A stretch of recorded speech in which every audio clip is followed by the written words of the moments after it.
Ei, gente, bem-vindos a mais um episódio do Psipod. Eu sou Michele Rodrigues, psicóloga especialista em autoestima e confiança. E eu sou a Raíssa Santana, também host do podcast, especialista em TCC e neurociências. E hoje estamos num episódio especial. Vocês estão vendo que a gente está com uma roupagem nova por aqui, num cenário um pouco diferente hoje, porque a gente tem um episódio muito especial, que é o início de uma nova temporada aí do Psipod, que vocês vão acompanhar. Estamos aí com um quadro novo, inaugurando hoje em primeira mão aqui para vocês. O nome do quadro é Pode Perguntar. E a nossa participante hoje não é convidada. Hoje ela vai nos entrevistar para que eu e a minha gente consiga trazer um pouquinho mais de conteúdo aí para vocês. Então, estamos aqui inaugurando com a nossa amiga Patrícia Ramos. Seja bem-vinda à nossa equipe! Seja bem-vinda, Paula. Obrigada. Sou Patrícia Ramos. Gente, eu estreiei esse podcast. Eu fui a primeira entrevistada. Sim. E agora, ó, os papéis mudaram. Sim. E eu vou entrevistá-las. Que honra! Eu vou participar da equipe Psipod. Perfeito. É isso, de convidada. A componente dessa família. Gente, que honra, que honra. Seja bem-vinda, Paty, você é uma querida. Nosso time aí de psicólogas, pra gente dar a mão, acrescentar aí na vida de vocês, vai ser muito legal. Vai ser muito legal. Gente, vamos começar então? Vamos. Pode perguntar qualquer coisa? Pode perguntar. Pode perguntar, eu adoro perguntar. Sim. Vamos lá. A gente começou, né, vocês começaram o podcast e viu um interesse muito grande em cima dos transtornos de personalidade, né? Uma das coisas que a gente viu que o público gostou muito é principalmente a curiosidade sobre a personalidade narcisista. Eu lembro até hoje, né, eu tenho mestrado em promoção à saúde, a gente estudava muito sobre como criar e desenvolver personalidades saudáveis, mas que tem os sintomas, né, e tem um diagnóstico fechado, já tem ali um comprometimento muito grande. E a primeira pergunta que eu queria trazer para vocês, e aí a gente vai fazer um bate-papo disso, como é que uma pessoa se torna um narcisista? Como que esse transtorno é desenvolvido? Né? Tem um componente aí do ambiente, tem um componente principalmente, né, que a gente vê aí muito da genética, herdado biologicamente. Então, passo para vocês. Sim, vou começar e você complementa, tá? Sim. Gente, inclusive, antes que a gente esqueça, hoje tá caindo assim um pé d'água aqui, vocês não têm noção, a gente recebeu até mensagem no celular de alerta de chuva, então, se vocês escutarem barulho de trovão, de raio, de chuva, ignorem, estamos no meio de uma tempestade, mas aqui comprometidas com vocês. Exatamente. Bom, mas quem sabe faz ao vivo, né, gente? Só um disclaimer. É assim que fala? Disclaimer. Eu acho que deve ser. Eu sou do inglês, whatever. Mas, assim, Paty, pelo que eu tenho estudado e percebido, o transtorno narcisista, assim como outros transtornos de personalidade, eles vêm de um contexto biopsicossocial. Então a gente não consegue afirmar assim, um narcisista ele nasceu com certeza absoluta, porque uma pessoa ela pode nascer com inclinações, com um gene inclinado a ter esse transtorno, mas ele não necessariamente vai desenvolver, porque o ambiente também vai determinar. Se de repente essa criança ela tem pais que cuidam, que são bons, que amam o seu filho, que sabem educar, impor regras, limites, ensinam frustração, talvez ele tenha traços, mas ele não vai desenvolver. Exato. Muito legal. Então, exato. O que é essa? Você usou uma nomenclatura biopsicossocial. Biopsicossocial. Então, é como se fosse uma junção do biológico, do social, que é ambiente. Então, aí é um cenário multifatorial. Não tem um fatorial, não tem um fator exclusivo, único. Né? Então, isso é muito importante, né? Porque as pessoas começam a colocar alguns determinantes e algumas regras. Não, isso foge da governabilidade Muito interessante. O que você acha, Mia, o que você vê também? Com certeza, sem dúvida, acho que é multifatorial mesmo, biopsico, sócio e espiritual, eu acrescentaria também, sim, né? Daí tem um contexto global. E tem alguns estudos que indicam, por exemplo, que 64% é fator genético. Né? E vários estudiosos agora estão trazendo essa vertente. Inclusive tem uma que chama, acho que é Michelle Engel, se eu não me engano, o nome dela, que é uma pesquisadora brasileira, pesquisa muito sobre narcisismo, e ela traz esse indicador importante. E aí o que ela fala é exatamente o que a acabou de dizer, que a genética ela vai modular, mas o ambiente é que vai desencadear muitas vezes. Então pode ser que uma pessoa tenha na genética, né, presente um transtorno de personalidade, incluindo o narcisismo, mas se o ambiente for, por exemplo, um ambiente saudável, pode ser que a pessoa nunca desencadeia. Mas, na vida dela como um todo, se acontece, por exemplo, um evento traumático, pode ser que isso venha à tona. E, claro, quando a gente pensa no transtorno de personalidade, a gente vai vendo ao longo do tempo aquilo se mantendo, né? E a personalidade é algo que a gente vai adquirindo desde a infância, enfim, ao longo da vida, até os 18, 21, agora uma teoria falando que é aos 24, né, que fica ali formado totalmente. Mas a gente vai vendo, assim, traços, né, de personalidade bem marcantes, que, inclusive, que marcam um transtorno. Eu tinha um professor, de psicologia de personalidade. Eu tive uma matéria exclusiva, psicologia da personalidade. Incrível. Eu fiz faculdade na Argentina, na Universidade Aqui não temos.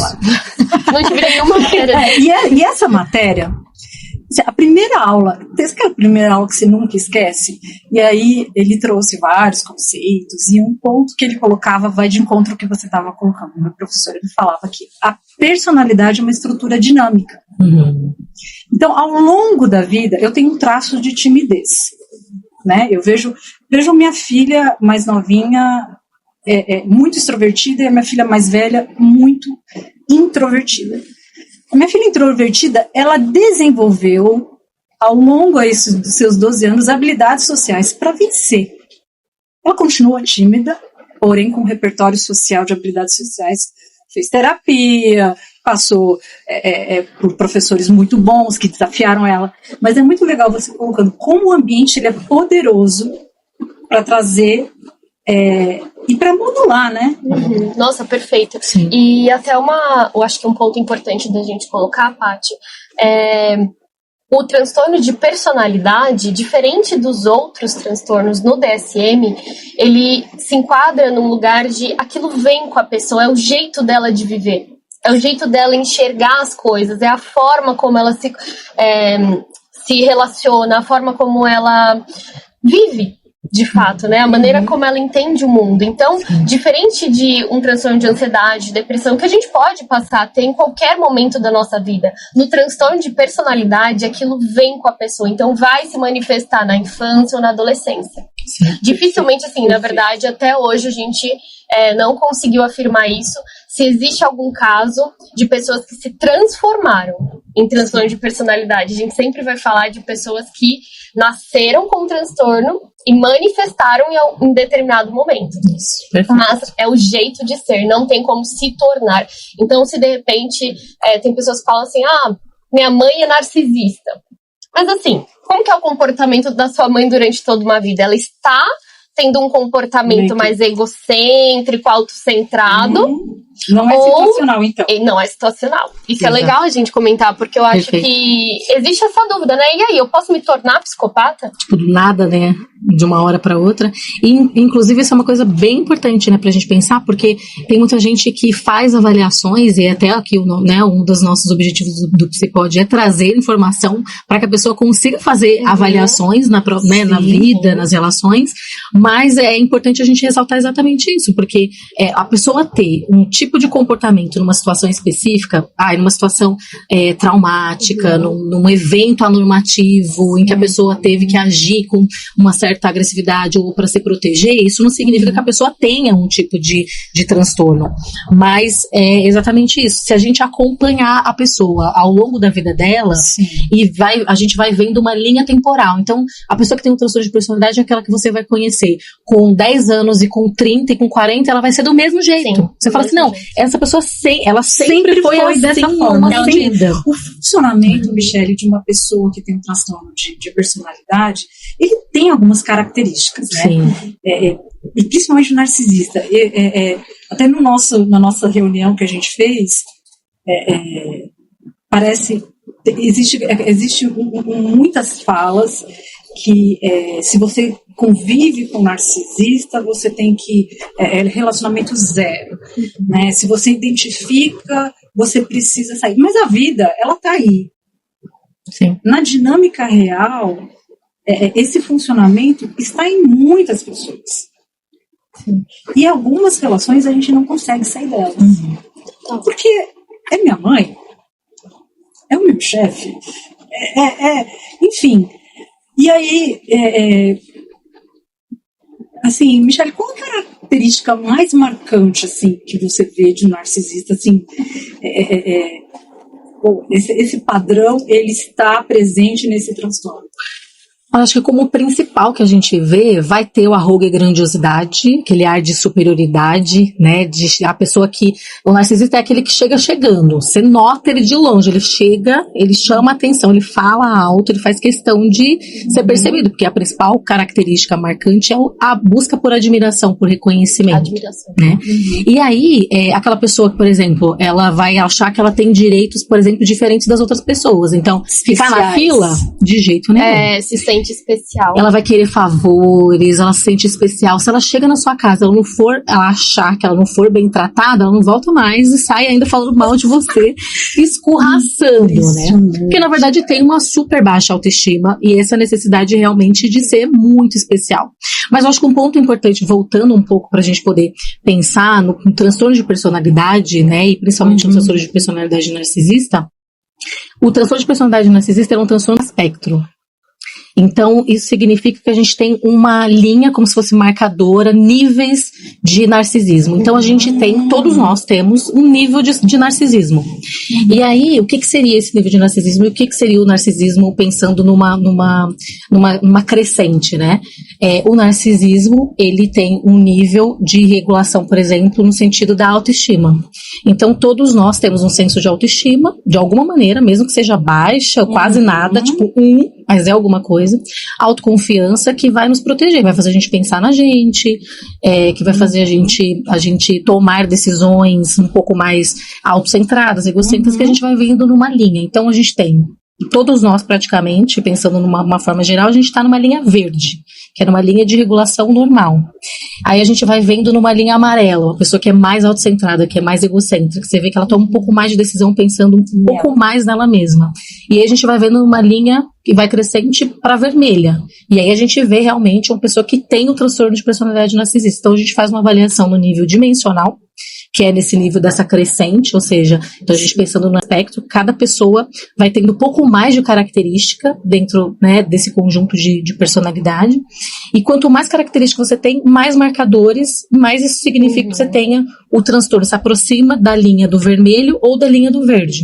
E aí, se a gente faz uma avaliação categórica, que daí já é na linha vermelha, aí a gente já faz uma avaliação de acordo com os critérios do DSM. Então a gente fala, então todo mundo é narcisista, que foi, inclusive, vários comentários, né, dentro lá do Insta do Psicod. Todo mundo é narcisista, vocês estão falando, então.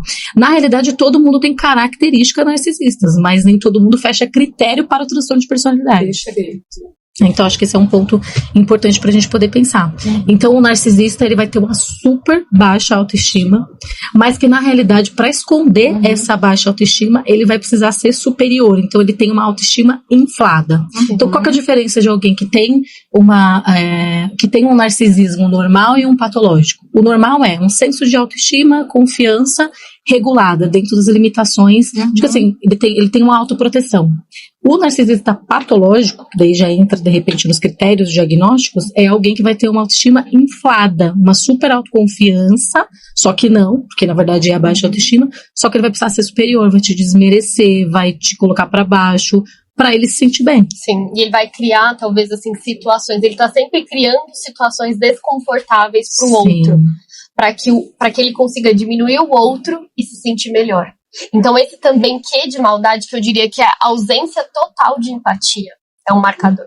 Sim. É a dificuldade de pensar no outro. Ele não consegue. Não. Ele simplesmente não consegue sentir a dor do outro, pensar no outro. Não existe senso coletivo. Existe então, o eu. Existe o eu. É até legal a gente pensar que, de repente, em reality shows, em coisas assim, a gente consegue ver essas personalidades bem marcantes.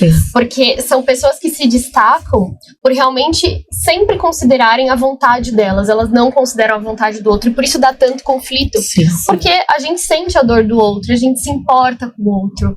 E o narcisista, ele tem muita dificuldade de fazer isso. Sim. Assim. Até porque, assim, ele olha pra ele o tempo todo tentando esconder algo. Então, imagine que difícil que não é isso também, assim. É como se ele tivesse esses dois anjinhos, o anjinho do mal e o anjinho do bem. Aquela história do desenho mesmo que a gente vê. Só que o anjinho do mal, ele sempre fala mais alto. E ele fica tentando esconder o outro. Ó, fica bem quieto aí, pelo amor de Deus, não vai aparecer. Não vai aparecer. Até o professor, em alguns episódios, a gente trouxe esse exemplo de que você quer quebrar um narcisista no meio, aí fala assim, tem um negócio aqui no seu nariz. Uma sujeirinha no seu dente. Acabou. Ele desmonta. Sim. Ou ele vai, ou você vai ativar a exposição, é o medo de ser exposto. Então, assim, o tempo todo ele tem muito medo de ser descoberto. E engraçado que eles violam muitas regras, né? Eles violam regras, eles violam direitos, contratos combinados, é impressionante. Vocês colocaram aqui 2 componentes super importantes para a gente pensar numa personalidade saudável. Tá? A primeira é a autoestima. E a segunda foi aqui a questão de você ter a empatia. Então, a autoestima, eu sempre vejo que ela é um componente, eu coloco assim muito para minha equipe, e falei, gente, a autoestima precisa ser trabalhada, principalmente nos adolescentes, porque é como se fosse um sistema imunológico, né? A autoestima, ela é produto do reforço social, mas ela te protege dos ataques que você vai receber. Então, deixa eu ver se o meu raciocínio está certo, gente. Menos autoestima, mais narcisismo, correto? Perfeito. No fundo, ele não tem. Ele não tem. No fundo, ele não tem. Porque ele é uma insegurança em si mesmo. Então, é como se fosse algo teatral, né? É uma máscara, né? A masking que eles usam, assim, que o pessoal às vezes usa essa nomenclatura. Eles usam uma máscara para esconder a vulnerabilidade. Então, eles não chegam a tratar essa vulnerabilidade, que é onde está a nossa autoestima, a nossa criança interior, que é onde estão os nossos traumas, e é onde a gente precisa realmente olhar, encarar para conseguir evoluir, para conseguir crescer, para conseguir amadurecer. O que o narcisista faz? Ele sofreu tudo aquilo, ele guarda aquilo num potinho, na caverna, e deixa lá bem guardado. E aí ele cria uma máscara, ele cria um personagem. E esse personagem... para conseguir funcionar. E esse personagem não é quem ele é um personagem que ele assumiu para conseguir viver bem em sociedade, para sentir que ele nunca mais vai sofrer, como se fosse um super-herói, como se fosse a pessoa que vai protegê-lo de tudo. Essa máscara, esse personagem. E outro componente é empatia. Sim. Empatia eu gostava muito, né, eu gosto ainda de uma autora brasileira, Eliane Falcone, ela é uma das primeiras a escrever sobre o componente da empatia na relação terapêutica, e isso também como eu usei no meu mestrado como um fator de promoção à saúde. Então, uma pessoa empática, ela se coloca no lugar da outra pessoa. O narcisista não consegue fazer isso.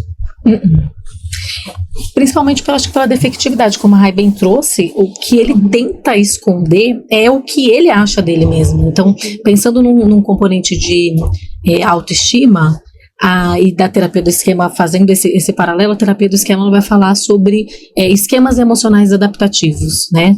E aí, cada um dos esquemas emocionais adaptativos, ele se refere a uma necessidade nossa não atendida.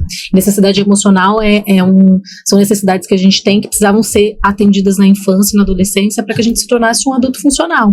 Lidasse bem com as nossas questões, com a vulnerabilidade, com as emoções, com as adversidades, com os contextos sociais, com os relacionamentos. Se a gente não tem certas necessidades atendidas, e aí pensando no narcisista, uma das necessidades seria um vínculo seguro, né? E aí a gente volta naqueles componentes, por exemplo, de o que torna uma pessoa narcisista, e um dos componentes é o ambiente. Então, uma criança que cresceu num ambiente onde ela era super criticada, onde ela era abusada, onde ela tinha os direitos dela não atendidos, onde ela não podia se expressar, não podia ser ela mesma, negligenciada, ou onde não tinha limites realistas, né? Ou limites com afeto, que a gente chama que é uma das necessidades emocionais básicas.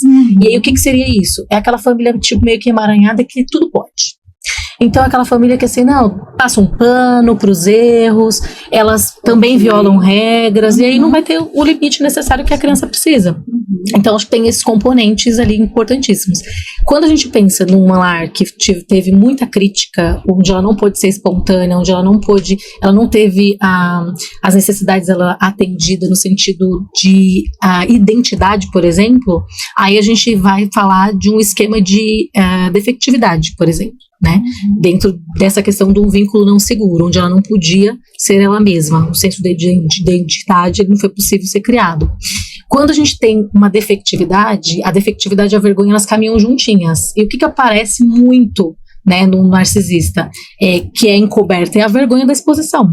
O medo de Quando ele sente que ele é exposto, aí como que ele faz? Ele contra-ataca. Então aí vai a ira narcisista, a raiva, a crueldade, porque você viu ele.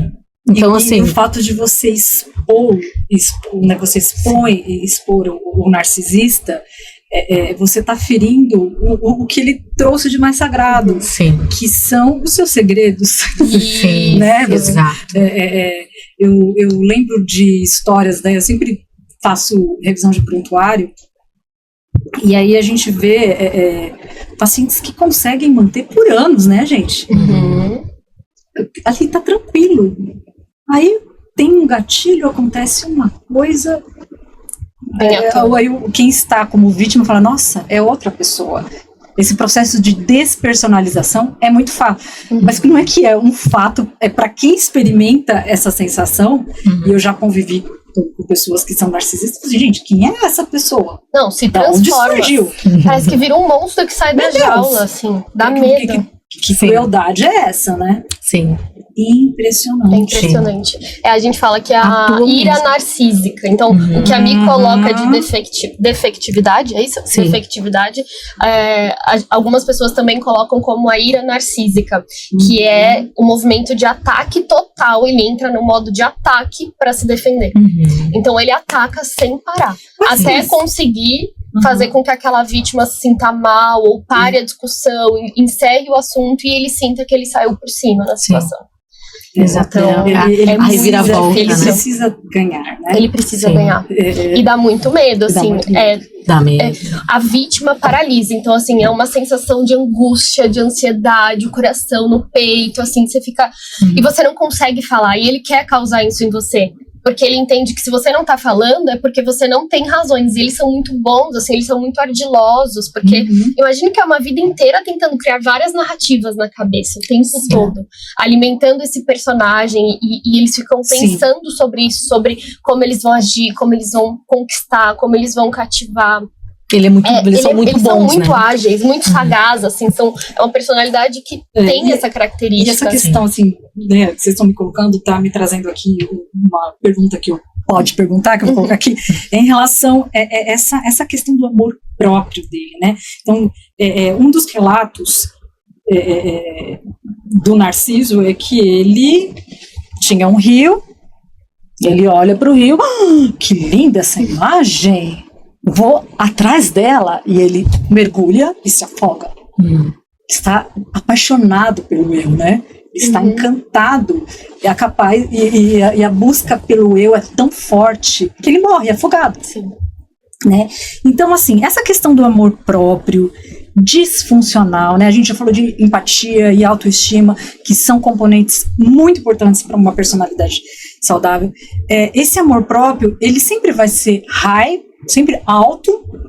Existe um tipo de personalidade narcisista que talvez ela não demonstre tanto aquela autoestima, assim, né? Total.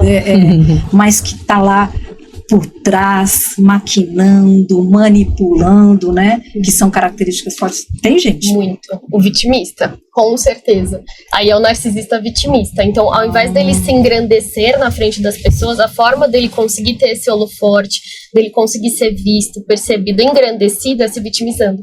Porque quando você se vitimiza, as pessoas vão parar pra falar com você. Mas com pena! O que tá acontecendo? Coitado! Coitada, nossa! Porque vocês não tudo deu sabem errado da minha pra história. ela, pra ele. Então, a pessoa que se vitimiza o tempo todo é a pessoa que não assume os próprios erros. Ai, nossa. Não assume os próprios erros. Exato. Não O assume. vitimismo, ele é um pouco mais sedutor para você escutar do que o de grandiosidade. Grandiosidade, acho que tem uma repelência natural da sociedade. Sim. Se a pessoa se acha, se a pessoa... Agora, o vitimismo te comove. Sim. Eu tenho compaixão. Sim. Eu escuto. A gente cai Eu acabo escutando a pessoa, coitada do céu, tudo de ruim na vida dela. E eu penso que esse tipo do vitimista é o que vai passar despercebido durante anos. Quase. Que você Nossa, acabou de dizer sobre, impressionante. né, Impressionante. avaliar lá nos prontuários que tem gente que se camufla uma vida inteira. E aí tem um gatilho e... Sim, aquilo vem à tona, né? Aquilo vem à tona. E aí é nos momentos, assim, de muito estresse, né? Então tem que ter um estresse e tem que ter uma vulnerabilidade. Exatamente, para aquilo acender. E aí, assim, só acontece esse estresse quando toca realmente no ego, no ferida. ponto, assim, de ferida. Sabe, você enfiou o dedo, quase a mão dentro da ferida. Um deles pode ser, Michele, a exposição. Sem dúvida. Caiu Você revelou, a máscara, né? se revelou a pessoa. Exato. Você tocou no ponto. E aí, pensando no mito, né, do Narciso, olhando no lago lá, se admirando, né, se afogando, o mito do lago, ele é perfeito, pensando numa questão do espelho. O espelho, ele reflete o quê? O oposto. O mito do espelho, ele é perfeito nesse sentido para revelar o que é o narcisista. O narcisista, o espelho, você olha e você não vê o lado certo, você vê o oposto do lado. Então, quando o narciso se olha e fala, nossa, maravilhoso, que linda essa imagem, na verdade é o oposto, ele se odeia, né, o narcisista, ele se odeia. Então, por isso que quando alguém aponta um erro, é como se fosse assim, me viu. Então, o que a defectividade nesse sentido, ela é o quê? É você acreditar que você tem um grande defeito, que você, assim, é péssimo, é horrível, tem uma coisa muito ruim que as pessoas vão ou vão perceber a qualquer momento. E aí o que você faz? Você faz tentativas loucas para esconder isso. Então você vai realmente atuar como personagem, ou você vai tentar ser bonzinho, ou você vai se esconder atrás do vitimismo, ou do arrogo, porque daí quanto mais arrogante, menos você vê uma vulnerabilidade ali atrás. Você vê alguém esbravejando, gritando, você vê alguém grandioso que chega no lugar se aparecendo querendo ser especial, você nunca vai ver uma vulnerabilidade, você não consegue acessar. Inclusive em psicoterapia, nós como terapeutas temos, a maioria de nós, uma dificuldade muito grande quando a gente atende narcisista, que é a gente conseguir transpor o componente do narcisismo e ver a defectividade para poder permanecer em terapia com esse paciente, porque se você precisa você fica acessar preso à narrativa a vulnerabilidade, exatamente. Você fica preso à narrativa de vítima ou à narrativa muitas vezes do arrogo, que são os principais, sim. Né? Assim, os vitimistas, a gente, até como terapeuta, vai ter uma dificuldade de avaliar que aquele vitimismo, ele é um narcisismo. Assim, precisa ser um terapeuta que entenda de narciso, né, do narcisismo como um todo, para identificar que às vezes você está muito tempo na terapia com um paciente que chega como vítima, e você vai tratar aquilo ali que está acontecendo, mas tem que ter realmente muita habilidade para falar, cara, isso é um narcisismo. Não é sabe, ele não é vítima necessariamente, né, social. Precisa aí e aí acho que A gente tem vários terapeutas que seguem a gente, Sim. vários psicólogos, e aí é muito interessante o que você colocou, porque na construção da narrativa, a narrativa do vitimismo, ela não reconhece o próprio erro, né? Então sempre tem uma terceirização do erro, né? Você coloca isso para outra pessoa. Então, como que de repente, gente, o terapeuta ele pode colocar um conhecimento um pouco mais profundo nisso? Seria, de repente, nas habilidades sociais, no prejuízo que ele tem nas relações? Sim, total. Aí é o ponto. Fazer com que ele perceba, tá bom, tudo bem. Se você não é o problema e o problema são as pessoas, por que você tá nessa situação? Já que o problema tá no mundo, em todas as pessoas que você conhece, então, o que será que tá acontecendo? Exato. Então, assim, eu acho que é trazer uma reflexão de que quando essa pessoa se coloca nesse lugar, no final, ela não vai alcançar os objetivos que ela tem. É você entrar nessa história, nessa narrativa junto com ele, fazendo com que ele entenda que se ele tem o objetivo de ser amado, de ter uma boa relação, de ser feliz, de ser desejado, ele vai ter que mudar o comportamento dele. Sim. Então, propondo estratégias que são chamativas para ele, interessantes, porque se você falar para um narcisista, eu vou te ajudar a conseguir o que você quer, ele vai entrar com você, né? Você vai conseguir conquistar, cativar esse narcisista. Sim. Porque para ele aquilo é atraente. No final das contas, ele passa a ter comportamentos mais funcionais. Exato. Porque você tá trazendo ali para ele uma nova estratégia de conviver. Porque no final, o narcisista, ele não quer morrer sozinho. Ele não quer estar só, ele não quer ter uma vida solitária. Na solidão. O amor precisa, né? O bem-estar precisa de... No fundo, ele quer viver bem, ele quer ser feliz também. Sim. Então, se você trazer para um narcisista essa narrativa de que ele pode ser feliz, e de que mostrar para ele que dessa forma, se tá feliz dessa forma, tudo bem, você não tá errado, você tá certo. Mas tá bom? Você tá feliz? Sim. Tá bom, você tá certo, mas você tá feliz? É uma confrontação você quer? Então, né? É uma confrontação, assim, tentando entendê-lo, tentando acessá-lo, tentando enxergar como ele enxerga o mundo. E aí a gente consegue, às vezes, trazer estratégias que são mais aceitas. Sim. Mas, assim, é bem desafiador, porque é o que a Mi trouxe, assim, eles vão também nos confrontar, assim, a relação terapêutica é desafiante e é um retrato do que acontece na vida deles. Comportamento clinicamente relevante. O que acontece na sessão terapêutica, acontece lá fora. Exatamente. Acontece, então, só assim, reproduz, né? Exato, eles vão confrontar, eles vão questionar, eles vão falar, então, mas eu cheguei nessa conclusão não porque você me ajudou, eu sempre soube disso. Então, às vezes, ele vai ter um insight, só que ele diz assim, você não me ajudou. Eu soube porque, assim, eu pesquisei, eu estudo. E porque, assim, eu sou evoluído, e eu tenho meu processo terapêutico, eu faço terapia. Então, assim, ele vai se engrandecer. Eu faço terapia, eu sou evoluído. Então, eu não assim, preciso de terapia, eu sou o meu terapeuta. Eu sou o meu terapeuta. Sim. Exato. Então, assim, eles vão sempre trazer essa narrativa. E eu gosto sempre de trazer esse ponto. Quando um paciente entra ali no consultório, meu paciente entra no meu consultório, eu não enxergo um adulto. Eu enxergo uma criança. Sem dúvida. E aí, quando a gente enxerga a criança, a gente vê que ela vai ter essas questões, é mais fácil pra gente acessar as dores, pra que essa pessoa também se conecte com a gente.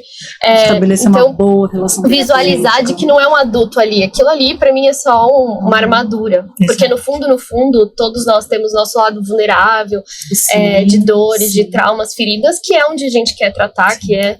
Enfim, então acho que isso ajuda muito, de olhar com essa visão. E todos precisamos de acompanhamento, né?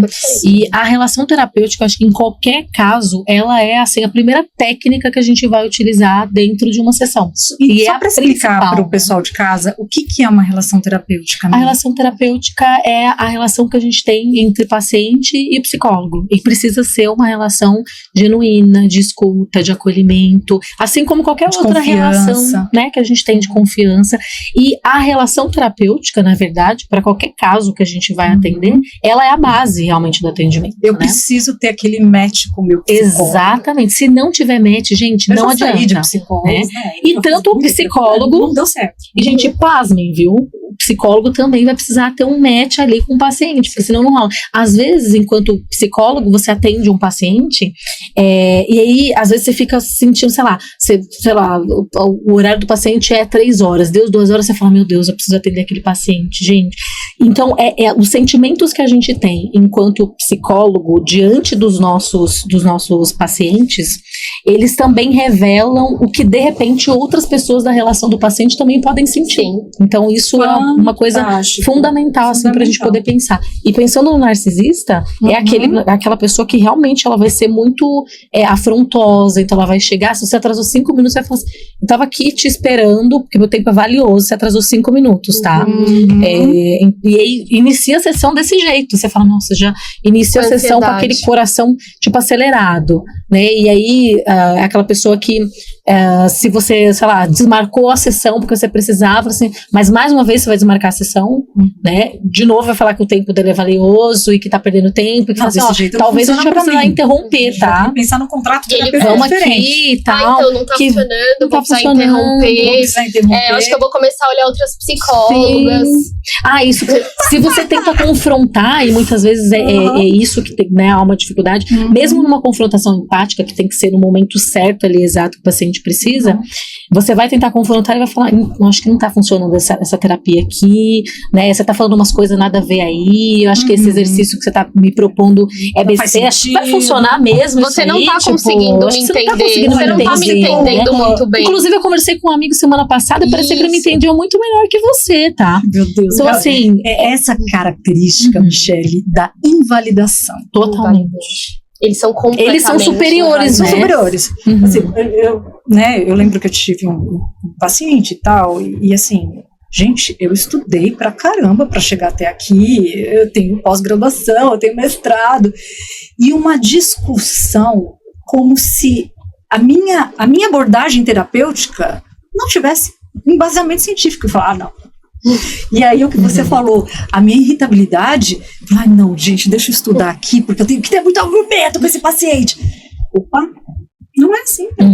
Ele tá me trazendo os sentimentos que as pessoas que convivem com ele estão cansadas disso. Quem vai querer ficar toda hora tendo bons argumentos, ganhando nas brigas? Isso é muito desgastante. E esse é um ponto importantíssimo. Não adianta você achar que você vai ganhar uma briga com um narcisista. Você não vai. Os seus argumentos, eles nunca vão ser suficientes. Você não sabe argumentar bem, você não sabe articular bem, sua comunicação não é boa, tá? Porque a dele é que você não tá falando...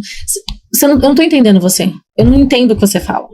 Você tá falando, sei lá, você tá falando um árabe, você precisa melhorar a sua comunicação, tá? A pessoa pode se sentir humilhada, invalidada. E não só isso, assim, geralmente a comunicação mais vulnerável, de dizer assim, eu me sinto chateada, eu me sinto triste, isso com o narcisista é um tiro no pé.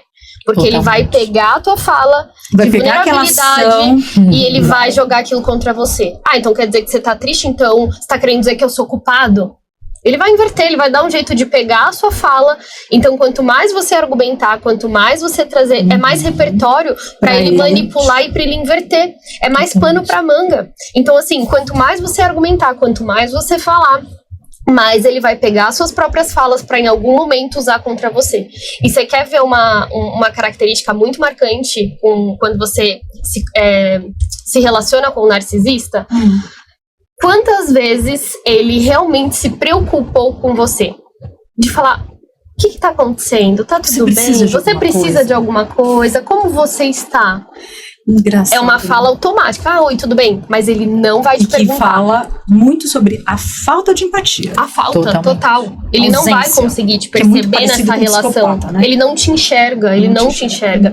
E as falas e a agressividade, na verdade, o que ele vai te expor ali na comunicação é uma revelação de quem ele é. Então ele vai dizer assim, porque você é invejosa, porque você tá me invejando, porque você é uma pessoa ruim, ele vai te expor, ele vai te esculachar, ele vai te humilhar, ele vai falar que você é um ser humano horrível, e você vai começar a se sentir assim, porque você começa a questionar, é tanto argumento, ele é tão bom na própria narrativa, que você começa a se questionar, será que é assim mesmo? Meu Deus, ele tá trazendo um argumento tão assim, claro, não é possível. E você começa a questionar se aquilo é verdade. E isso vai gerando assim, despersonalização na vítima. Poxa, isso é super na vítima, importante. porque ela começa a perder a identidade. Então, assim, a pessoa que convive com muito tempo com o narcisista, que não tem uma boa autoestima, que não sabe se impor, que não sabe, enfim, entender a situação, às vezes não tem um certo conhecimento, ela vai ficando com uma baixa autoestima, ela vai perdendo a própria identidade. Porque o narcisista, todas as vezes que essa pessoa trouxer a forma como ela sente, ou algum desabafo, alguma coisa, alguma reclamação, sempre vai ser usado contra ela. Sim. Então, assim, imagine o quanto isso não é desesperador, assim. Desgastante, então, e desgastante. Né? Eu tinha você nunca vai poder ser você mesmo, né, na relação com o narcisista, nunca. Na verdade. Você vai se moldando pra se encaixar nessa relação. E quando você menos espera, você fala, quem sou eu? Quem sou eu? Tipo, o que aconteceu? Você esquece realmente de quem você é. Eu tenho um exemplo, né, de um caso que eu atendi uns anos atrás, que eu acho que vale bastante a pena pontuar. E aí, ela começou o relato me dizendo assim, eu tô olhando aqui pela minha janela e eu tô vendo uma árvore. E eu era numa determinada estação, ela falava assim, e essa árvore hoje, ela tá seca. Só que ela já foi uma árvore florida em uma outra estação. Só que hoje ela tá seca. É exatamente assim que eu me vejo durante anos que eu passei nessa relação com meu marido. Perfeito. E aí ela me narrava várias dessas situações, assim, no sentido de que ela, sei lá, ela saiu com ele, com os amigos, e aí lá ele falava coisas, expunha ela na frente dos amigos, meio que em forma de brincadeira e de piada, e ela chegava em casa depois e tentava pontuar para ele, né? Aí um exemplo, ela voltou, ela ficou incomodada com uma coisa que ele disse sobre o corpo dela, e aí chegou em casa e falou assim, ai, fulano, você me falou, né, isso aqui sobre mim, enquanto a gente tava com os nossos amigos. Poxa, eu não gostei, né, me senti mal, me senti exposta. E aí ele olha pra ela e fala assim, mas foi só uma brincadeira, você tá sendo meio dramática, toda vez você é dramática com essas coisas, eu não posso falar nada que você já acha que eu tô, sei lá, te expondo. Não, você precisa cuidar de você aí, porque na verdade, o que eu tô falando é só a verdade, você tá com uns 5 quilos aí a mais do que você tava um mês atrás, tá bom? Inclusive o seu cabelo, olha, tem cabelo branco aí, você precisa, né, dar uma tingida. E aí ela tentando mais uma vez, olha, mas eu me sinto mal quando você faz isso. Pode ser verdade o que você está falando, mas mesmo assim, quando você me expõe na frente dos meus amigos, eu me sinto mal. Fala, mas você só exagera, você fica aí, você, ao invés de você se cuidar, você fica me culpando porque eu tô falando a verdade pra você. Eu sou uma pessoa muito legal com você, porque eu tô te falando a verdade. Coisa que os seus amigos deveriam te falar, porque se ninguém tá te falando, eu tô te falando. Não significa que você está certo. Exato. E aí, assim, tentando argumentar com ele. E aí, ao decorrer da terapia, ela fazia muito de tentar argumentar, e aí ela acabava sempre chorando muito mal. Sim.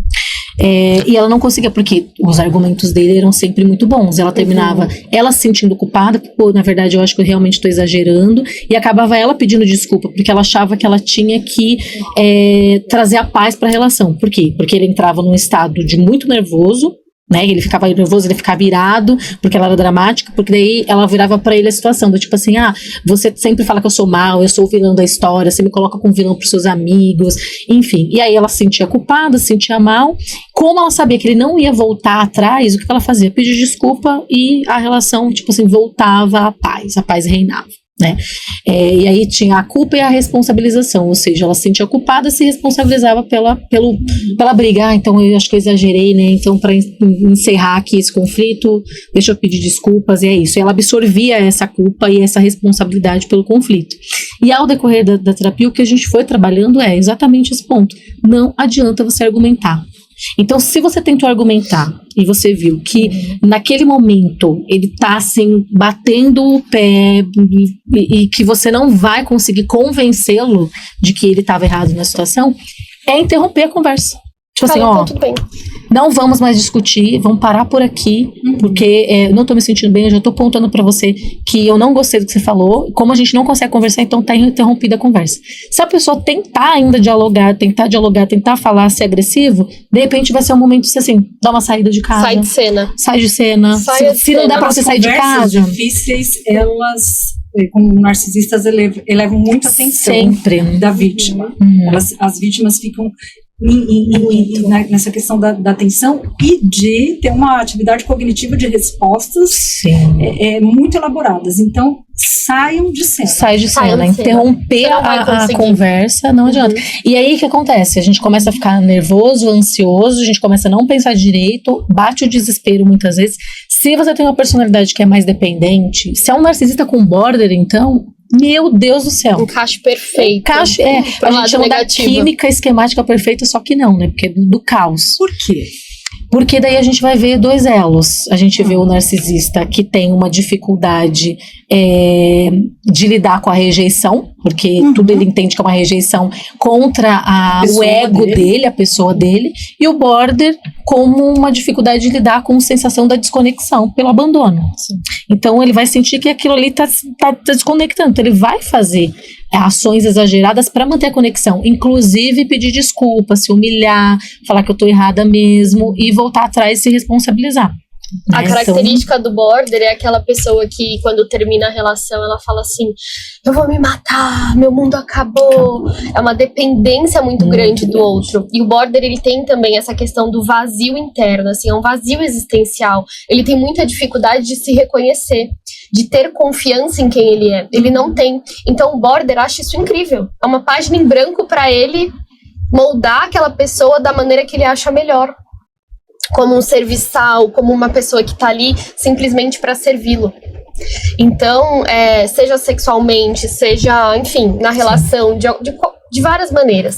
Então é perfeito, assim, essa química. Uma pessoa que tem uma baixa autoestima, que não se sente confiante, que não consegue dizer não, que não tem firmeza, com a pessoa que é dominante. Vamos colocar assim, né, a grosso modo.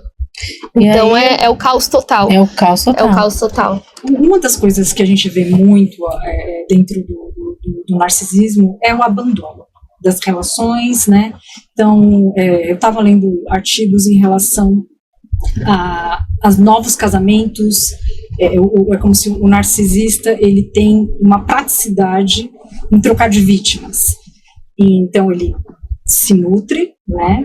E depois de pouquíssimo tempo, ele não faz luto, né? Enfim, ele consegue rapidamente trazer outras relações. E eu estava vendo um outro podcast que falava sobre os tipos de divórcios. Os divórcios mais caros do planeta Terra têm transtorno de personalidade narcisista. Porque se não for a justiça, eles não ofertam nada, enfim. E eles se casam muito rápido. Eles entram num relacionamento, assim, na sequência. Então, o que é esse trigger, esse gatilho?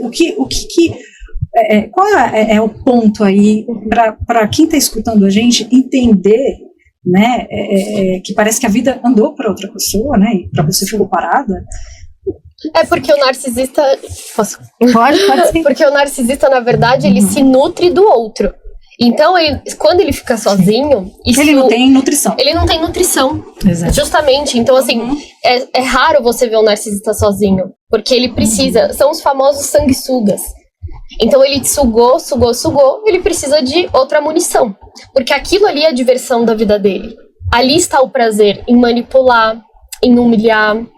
Enfim, em tirar do outro a autoestima.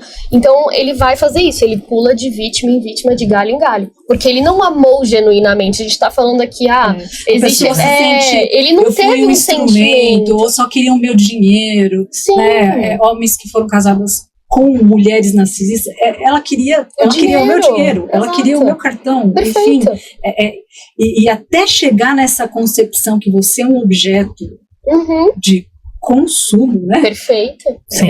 Demora, isso é muito complicado. A gente vê pessoas que ficam décadas. E pensando nessa metáfora do sanguessuga, né? Eu vejo como vampiro emocional. Também. E aí imagina que assim, a gente tem uma quantidade de sangue no nosso corpo. Aí vem um vampirinho, pensando nessa metáfora do vampiro. Vem um vampiro e começa a sugar, que é o narcisista, sugando a vítima. Suga. Uma hora o sangue vai acabar. Quando ele vê que o sanguinho tá acabando, ele não espera o sangue acabar para ele poder ir embora. Quando ele vê que tá acabando, ele já vai pra outra pessoa pra sugar um pouco mais. E a vítima, ela fica ali, né? Quanto menos sangue no corpo você tem, acho que menos você tem reação pra poder também agir. Você vai ficando cada vez mais assim, né? Quase morrendo. Então, acho que essa questão do se precisar do outro pra se nutrir é exatamente isso. Tem quantidade de sanguinho, vou sugando. Enquanto você tem pra me oferecer, eu tô ali. A partir do momento que não tem mais, eu tô indo embora.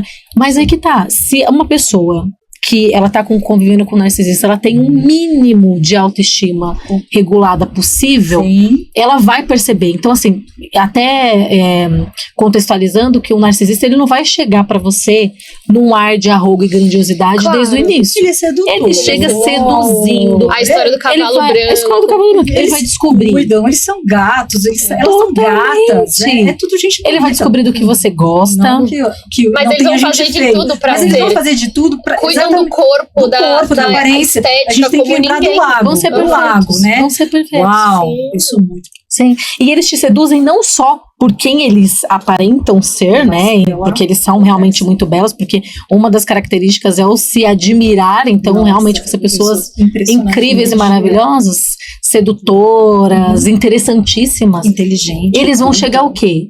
Eles vão chegar e vão te conquistar também coisas sobre você. Eles vão descobrir do que você gosta, do que você não gosta. Eles vão te trazer presentes. Michele, você falou aquela pessoa que vai te mandar flores no meio do seu dia, ou que vai te mandar uma caixa de chocolate, ou que vai comprar uma coisa cara pra você. Falar assim, olha, pensei em você. Ou que vai falar a palavra certa. Maravilhosa, vai te afirmar. Só que o que acontece? Ele não vai fazer isso o tempo todo. Ele faz pra conquistar. Depois conquista. Parou. Aí realmente você vai ver quem é de fato narcisista.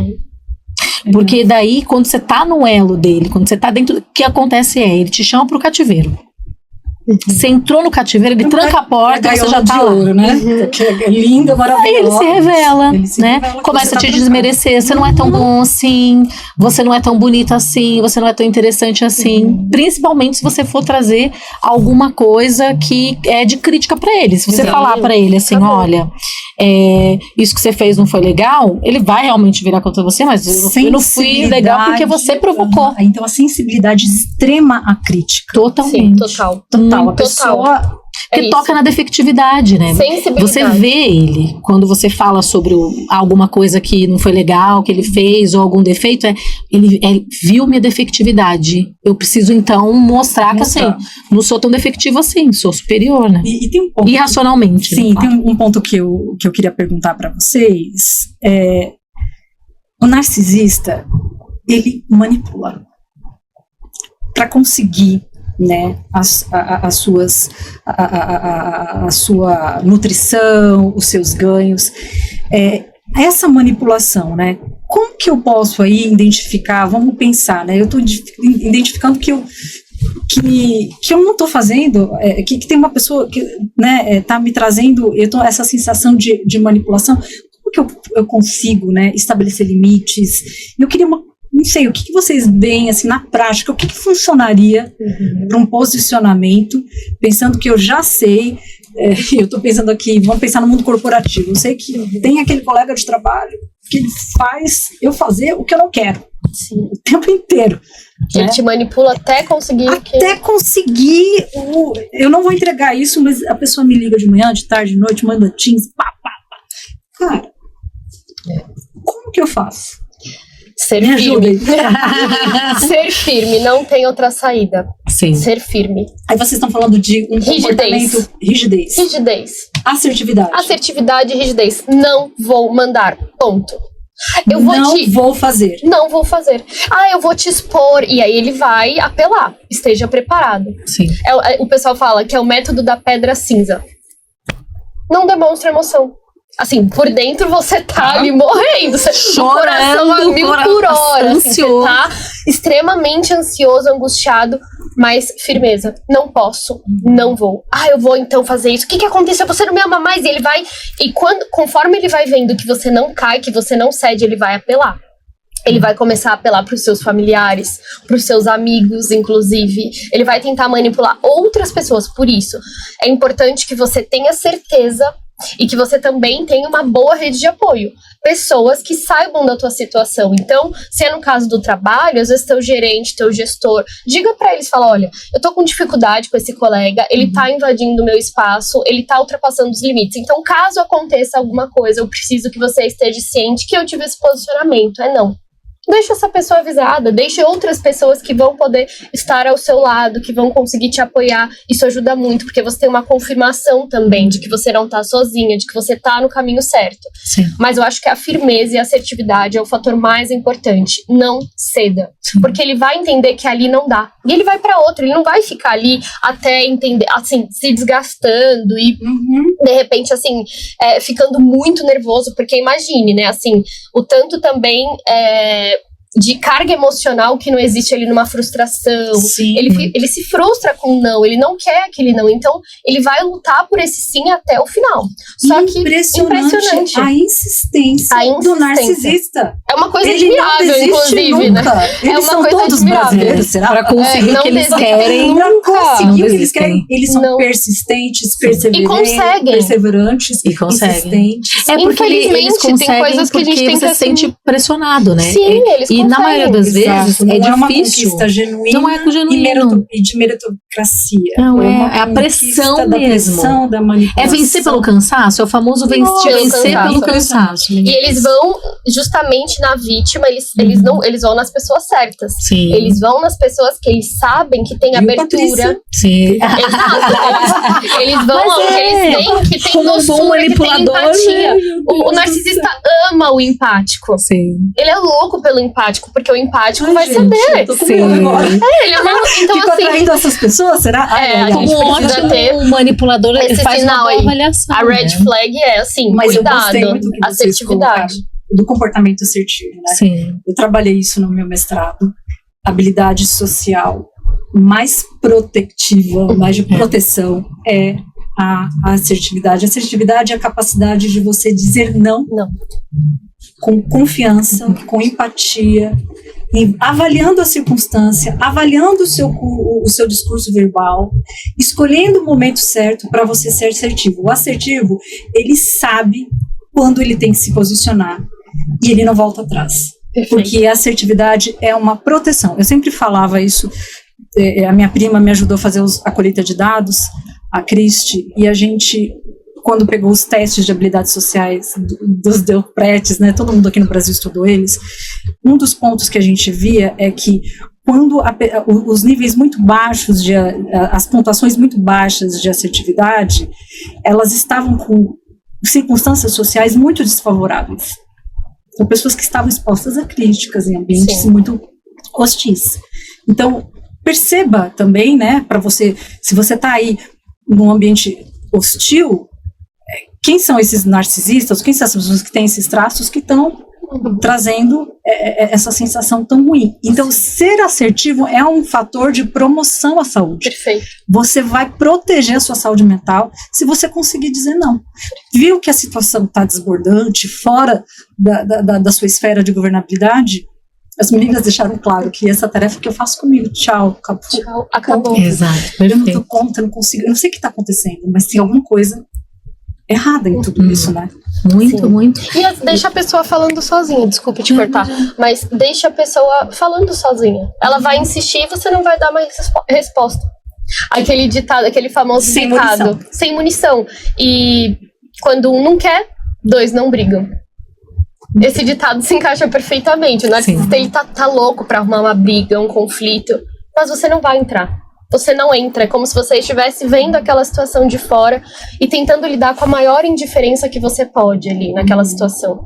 E é importante também ressaltar que se você sente uma angústia, se você sente essa pressão, se você se sente mal, isso é uma red flag, isso é um sinal de que algo não vai bem. Então, acredite na sua intuição, acredite nos seus sentimentos. Às vezes a gente duvida e questiona, né? Será que eu tô certa?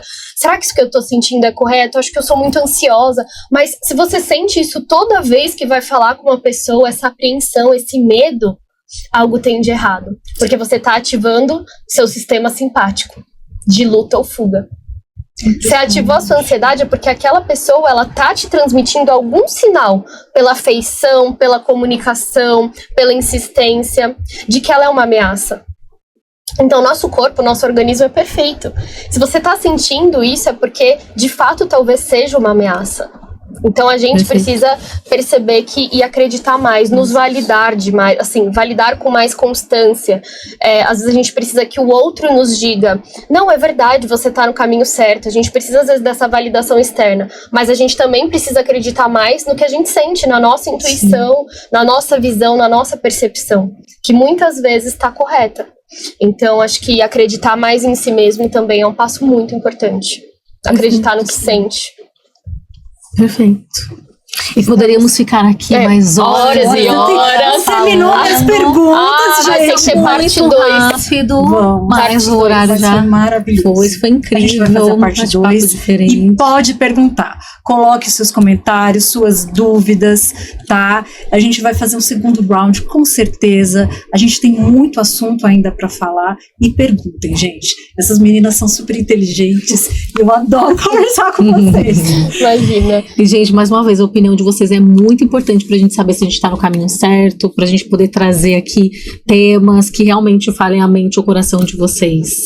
E é isso, mais um episódio maravilhoso. Muito obrigada. Nos vemos no próximo episódio, gente. Um beijo pra vocês. Um beijo.